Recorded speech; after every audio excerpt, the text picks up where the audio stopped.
Hvers vegna bifreiðaeldsneytisverð hærra hér á landi en víðast hvar annars staðar? Það eru sterkar vísbendingar sem benda til að samkeppni ekki með þeim hætti sem við vildum gjarnan hafa og ég með grunna samkeppniseftirlitið einnig. Það lítið sjálfstæðar ákvarðanir hjá einstökum söluaðilum.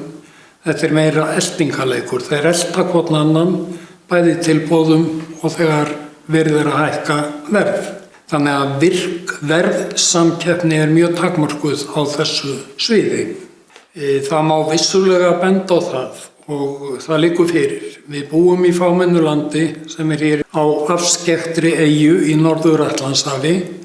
Þannig að það í sjálfu sér réttlætir einhvern verðmun en engan veginn þann mikla verðmun sem kemur fram í frummatsskýrslu samkeppniseftirlitsins. Á sumum stöðum eru 3 bensínstöðvar nánast hlið við hlið, allt upp í 4. Það hafi ekki verið reistar of margar bensínstöðvar í stað þess að spara byggingarkostnað og keppa meira sín á milli. Að okkar mati það allavega klárt að olíufélögin þurfa eins og staðan í dag að gæta hófs í verðlagningu. Horft nægilega mikið til samkeppnissjónarmiða við skipulagsgerð sveitarfélaga? Nei, í raun allt of lítið.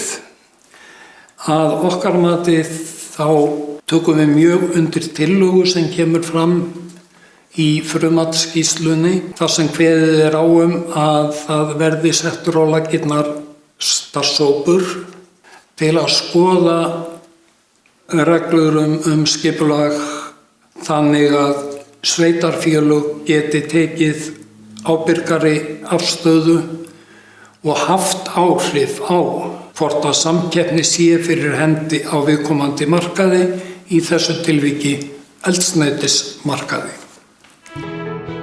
Hvernig hægt að auka samkeppni á eldsneytismarkaðnum? Það þarf að eyða öllum aðgangshindrunum sem aðilar standa gagnvart sem vilja koma nýir inn á þessu markaði.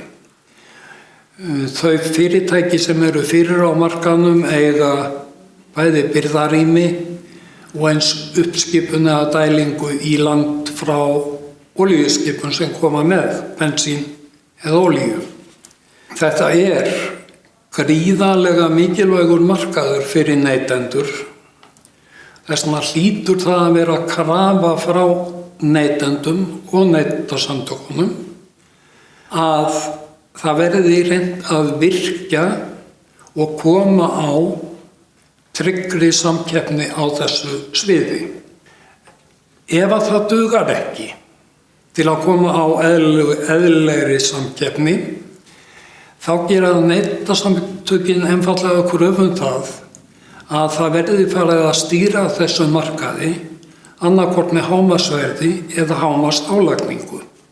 En ég legg áherslu á, það eingöngu sem við köllum eftir slíkum aðgerðum, það þegar markaðirnir bjóða ekki upp á virka samkeppni.